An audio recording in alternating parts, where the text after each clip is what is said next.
Hello, everyone, and welcome to another episode of You Know What It Is. It's good to see you guys, and today we're going to talk about the power of specific praise. Welcome to another episode of our podcast.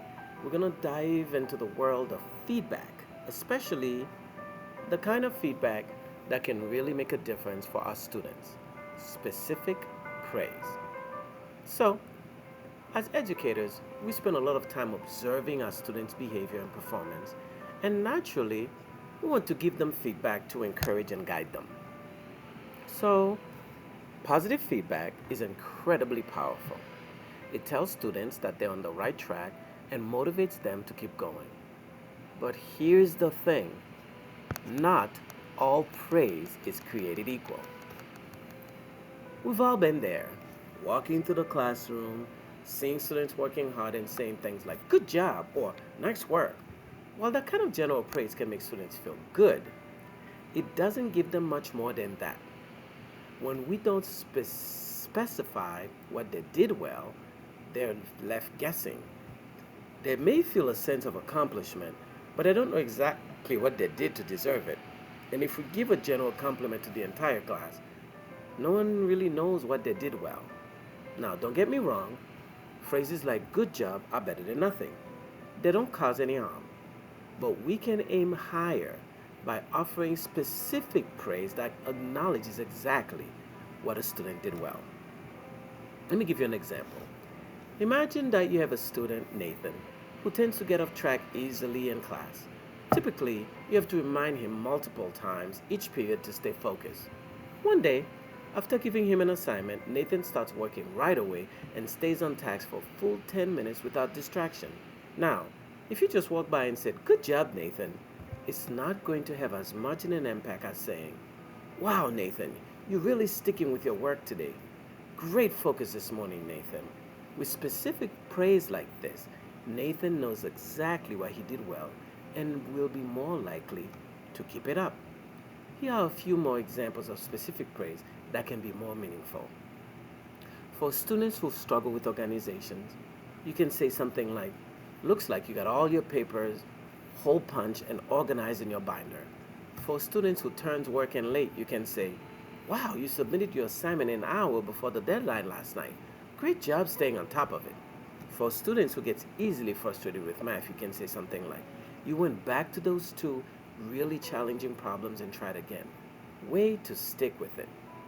Adding specific details gives students clarity and reinforces the behavior we want to see more of. So, here are some tips for giving praise. More effective praise. Praise the behavior, not the person. Instead of saying, you're such a talented writer, which contributes a fixed mindset, focus on the actions that the student took. So, for example, you could say, you used some pretty advanced writing techniques in this piece. This shift tells the student that their success is based on their effort, not an innate talent. Number two, focus on the effort, not the outcome. A student can always control the outcome, but they can't control how much effort they put in. So instead of saying, you got the highest score on the test, try, you work really hard on this project, and it shows in your work. This reinforces the idea that effort leads to progress rather than placing the value solely on the result. Number three, praise privately. As students get older, public praise can sometimes feel uncomfortable, especially if it draws too much attention on them. When possible, deliver your praise in a one-on-one conversations. It will feel more personal and more genuine. Another thing, don't overdo it. Overtly effused praise can come off as insincere. The best praise is sincere, direct, and calm. There's no need to run laps of joy around the parking lot. Just keep it authentic. Specific praise is one of the most powerful tools we have as educators to encourage and motivate our students. By telling them exactly what they're doing well, we give them clear guidance on how to continue improving and succeeding. So next time you feel the urge to say, good job, Take a moment to think about what the student did to deserve that praise and tell them exactly what it was. It makes all the difference. Thanks for joining me today.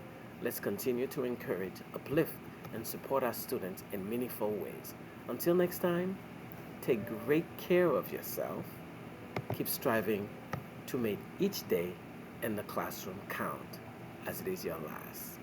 Continue to uplift those youngsters. They need us now more than ever.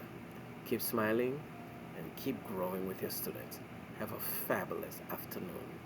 And thanks for joining me again in Empowering Teachers, where we try to empower each other and lift each other up every single day.